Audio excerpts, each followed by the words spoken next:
कहानी के स्टार्टिंग में दिखाया जाता है पूर्ति की देवी को, जो अंतहीन सोना और अनाज के प्रतीक है और पृथ्वी उनकी कोख मानी जाती है। जब ब्रह्मांड का निर्माण हो रहा था तो देवी ने अपने कोख से 16 करोड़ देवी देवताओं का जन्म दिया। देवी को सबसे अधिक प्यार अपने पहले संतान हस्तर से था। हस्तर बड़ा ही लालची और स्वार्थी था। हस्तर अपने माँ का सारा सोना चुरा लिया। जब हस्तर अनाज चुराने का कोशिश किया तो सभी देवी देवताओं ने प्रहार करना शुरू कर दिया। देवताओं के वार से वह तिनकों में बिखरता चला गया, पर इससे पहले कि वह ब्रह्मांड के धूल में हमेशा के लिए मिल जाता, पूर्ति की देवी ने हस्तर को बचा लिया। लेकिन बचाने के पीछे शर्त थी कि उसे कोई नहीं पूजेगा था और उसका नाम हमेशा के लिए भुला दिया जाएगा। मगर कुछ समय बाद सोहन शाह यानी विनायक शाह के पूर्वज ने हस्तर का मूर्ति बना दिया और उसे पूजा करने लगे। इस बात से बाकी सभी देवी देवताएं क्रोधित होकर तुम्बाड़ पर बारिश बनकर दिन रात बरसने लगे। इसके बाद काफी टाइम गुजर जाता है और दिखाया जाता है एक औरत को जिसका नाम ज्योति था। ज्योति तुम्बाड़ के एक वाड़े में आती है जिसका नाम सरकार का वाड़ा था। इस गांव में इकलौता व्यक्ति सरकार ही जीवित था। वाड़े में आने के बाद सरकार को सेक्सुअल प्लेजर देती है। इसके पीछे कारण ये होता है कि सरकार उसे सोने के सिक्का यानी अशर्फी देगा। जब वह सरकार से अशर्फी मांगती है तो सरकार कहते हैं यूं ही नहीं मिलता, उसे कमाना पड़ता है। फिर कहानी शिफ्ट होता है और दिखाया जाता है उसके दोनों बेटा को, बड़ा वाला का नाम विनायक और छोटे वाले का नाम सदाशिव बताया जाता है। जब उसके दोनों बेटे घर आते हैं तो देखते हैं कि उसकी माँ सरकार के वाड़े से अभी नहीं आई है। तभी छोटा भाई बोलता है कि माँ तो अभी तक नहीं आई, दादी को खाना कौन खिलाएगा। दरअसल उनके घर में जो बूढ़ी औरत रहती है वह इन लोगों की दादी नहीं होती, मगर ये लोग उन्हें दादी कहते हैं। वह दादी बहुत ही बूढ़ी हो चुकी है, उसका सारा बॉडी खराब हो चुका है। एक्चुअली जो दादी होती है उसे हस्तर द्वारा श्रापित होती है कि वह कभी नहीं मरेगी। दरवाजा खोलकर जैसे ही वे लोग अंदर आते हैं तभी उसकी माँ आ जाती है और विनायक के हाथ से खाना छीनकर उसकी माँ दादी के पास ले जाती है। और कहानी स्विफ्ट होता है और दिखाया जाता है कि सरकार की मृत्यु हो चुकी है। उसके बाद ये लोग सरकार का दाह संस्कार करते हैं। उसके बाद ये लोग निर्णय लेते हैं कि बहुत जल्दी ही तुम्बाड़ छोड़कर कहीं और चले जाएंगे। और कहानी शिफ्ट होता है और दिखाया जाता है कि सदाशिव एक पेड़ की डाली पर बैठा होता है। तभी अचानक उसका हाथ फिसल जाता है और वह नीचे गिर जाता है। उसके बाद विनायक जाता है और अपने माँ को बुलाकर लाता है। जब उसकी माँ उसे दवा के लिए ले जा रही होती है तभी विनायक पूछता है कि माँ कहीं दादी जग गई, तो तब उसकी माँ कहती है कि उसे खाना दे देना और ज्यादा परेशान करे तो कहना कि सो जा दादी, नहीं तो हस्तर आ जाएगा। और ऐसा होता भी है। जब विनायक घर पहुंचता है तो उसकी दादी पूछती है कि क्या तुम्हें खजाना चाहिए। ये बात सुनते ही विनायक लालच में पड़कर दरवाजा के पास चला जाता है। तब तक उसकी दादी उस पर हमला कर देती है और कहती है कि आज तो तुम्हें खा ही जाएंगे। विनायक उस नाम को याद करने का बहुत कोशिश करता है जो उसकी माँ ने बता के गई होती है और दादी जैसे ही उसे मारने वाली होती है तभी विनायक को नाम याद आ जाता और बोलता है कि सो जा दादी, नहीं तो हस्तर आ जाएगा।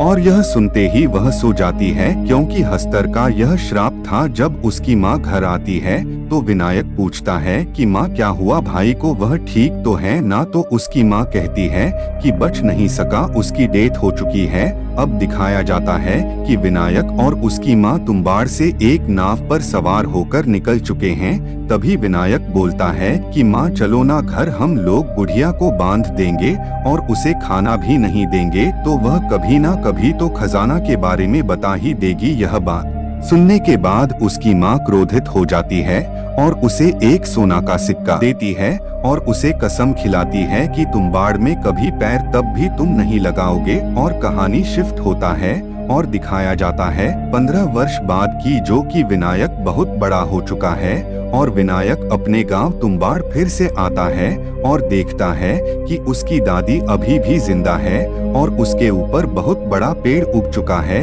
तभी विनायक बोलता है कि दादी खजाना कहाँ है, यदि आप बता देती हो तो आधा आधा हम लोग बांट लेंगे। तभी दादी बोलती है कि लालची कहीं के, अभी मुझे कुछ नहीं चाहिए, बस मुझे इस श्राप से मुक्ति कर दो। तभी दादी बोलती है कि मैं कुआं में चढ़ने उतरने में बहुत माहिर थी। इस बात से विनायक समझ जाता है कि खजाना कुआं में है।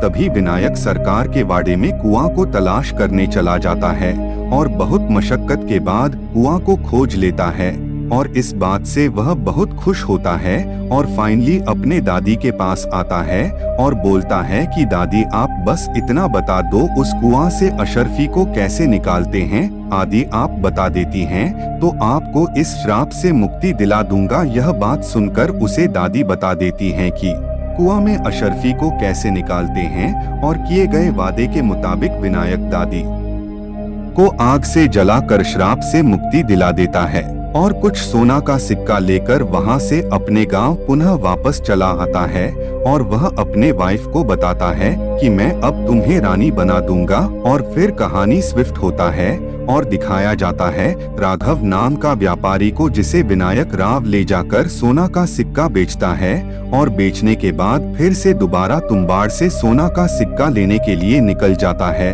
और यह प्रक्रिया वह बार बार दोहराता है, जिससे कि वह बहुत बड़ा और अमीर आदमी बन जाता है। फिर दिखाया जाता है कि विनायक जिस राघव व्यापारी के यहाँ ले जाता था सोना बेचने के लिए, उसे भी धीरे धीरे लालच बढ़ जाता है और एक दिन विनायक के घर जाता है और कहता है कि अपने काम में मुझे भी हिस्सेदार बना लो, जिससे कि आपको बोझ कम हो जाएगी।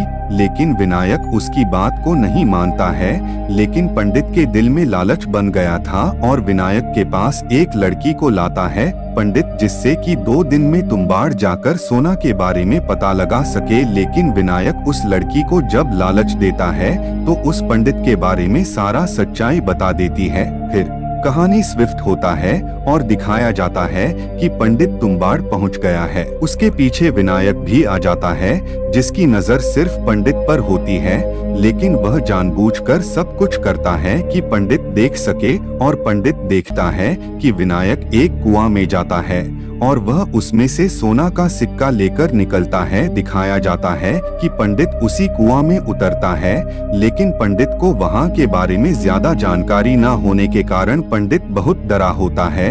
और जब पंडित वहां पहुंचता है तो देखता है कि एक छोटा सा डब्बा है और जब उसे खोलता है तो देखता है कि आटा से बनी एक गुड़िया है और जब उसे हाथ लगाता है तो आटा की खुशबू से हंसकर आ जाता है और आटा के साथ उसे भी खा जाता है। तभी कुछ देर बाद विनायक आता है और देखता है कि पंडित को हस्तर ने वही हाल किया है जो उसकी दादी को हुआ था। हस्तर जब भी किसी को काटता है तो वह व्यक्ति हमेशा के लिए अमर हो जाता है, मगर जिंदा रहने के साथ उसकी शरीर पूरी तरह खराब हो जाएगा, जैसे कि विनायक के दादी को हुआ था। पंडित को विनायक उस श्राप से मुक्त करता है क्योंकि पंडित ने एक समय पर मदद किया होता है। फिर कहानी शिफ्ट होता है और दिखाया जाता है कुछ समय बाद का, जबकि विनायक अब धीरे धीरे बूढ़ा हो रहा है। विनायक का 2 बेटियां और एक बेटा था। उसका लड़का एक पैर से थोड़ा सा लंगड़ा होता है। विनायक उसे घर पर ही ट्रेनिंग देता है कि रस्सी से कैसे चढ़ना उतरना है और उसे बोर्ड पर नोट करता है। और जब गवर्नमेंट ने तुम्बाड़ को अपने अधीन लेने वाले थे तो इस बात को सुनकर विनायक बहुत ज्यादा परेशान हो जाता है कि अब वह कुआं से सोना का सिक्का कैसे निकाल पाएगा, क्योंकि विनायक अब बुढ़ा भी हो चुका है। तभी विनायक अपने बेटा को बोलता है कि कल हम दोनों तुम्बाड़ के लिए निकल जाएंगे। जब ये दोनों तुम्बाड़ पहुंचते हैं, विनायक अपने बेटा को आटा का गुड़िया बनाना सिखाता है और वह दोनों जब कुआं में उतरते हैं तो विनायक बोलता है कि वापस चलो, बस आज मैं तुम्हें दिखाने के लिए लाया था कि सोना का सिक्का कैसे निकलता है। तभी उसका बेटा बोलता है कि मैं आटा का गुड़िया लाया हूँ, और जैसे ही आटा के गुड़िया को हाथ लगाता है तुरंत हस्तर आ जाता है, और हस्तर जैसे ही विनायक के लड़का को काटने वाला होता है तो विनायक जान पर खेलकर उसे बचा लेता, और बहुत संघर्ष करने के बाद दोनों बाहर निकलते हैं। और ये दोनों जब घर पहुंचते हैं तो आपस में डिस्कशन करते हैं। तभी विनायक का लड़का बोलता है कि क्यों न हम लोग ढेर सारी आटा का गुड़िया ले चले, जिससे कि एक के बाद एक देते रहेंगे, जिससे कि हम लोग ढेर सारा सोना एक ही बार में चुरा सकते हैं। इस बात से विनायक सहमत हो जाता है। अब वे ढेर सारा आटा इकट्ठा करके तुम्बाड़ निकल जाते हैं। वहाँ जाने के बाद ढेर सारा आटा का गुड़िया बनाते हैं। बनाने के बाद जब ये लोग नीचे उतरते हैं तो देखते हैं कि जितना इन लोग के पास आटा के गुड़िया है उतना ही सांखिया में हस्तर है। हस्तर को श्राप मिला होता है कि जब तक कोई उसे अनाज नहीं देगा तब तक वह खुद से नहीं ले सकता है। और जब भी विनायक नीचे उतरता है तो एक आटा से गोला बना देता है कि हस्तर उसके अंदर न आ सके। विनायक एक एक करके आटा के गुड़िया को उन सबको देता है। ऐसा इसलिए करता है कि उनकी संख्या कम हो जाए, लेकिन उन लोगों की संख्या कम नहीं होता है। फाइनली विनायक के पास केवल एक बड़ी सी गुड़िया होती है। विनायक ने उस एक आटा के गुड़िया से बहुत सारा छोटी छोटी गुड़िया बनाता है और उसे अपने शरीर पर लगा लेता है। ऐसा इसलिए करता है कि उसका लड़का बच सके। विनायक को इस बात को पता चल जाता है कि हम दोनों में से कोई एक ही बच पाएगा। तभी विनायक रस्सी पकड़ के ऊपर चढ़ने लगता है और हस्तर आटे से बने गोले के जैसे करीब आते हैं। उन लोग का खात्मा हो जाता है। जब विनायक का लड़का कुआं से बाहर निकलता है तो देखता है कि विनायक को हस्तर ने काट लिया होता है।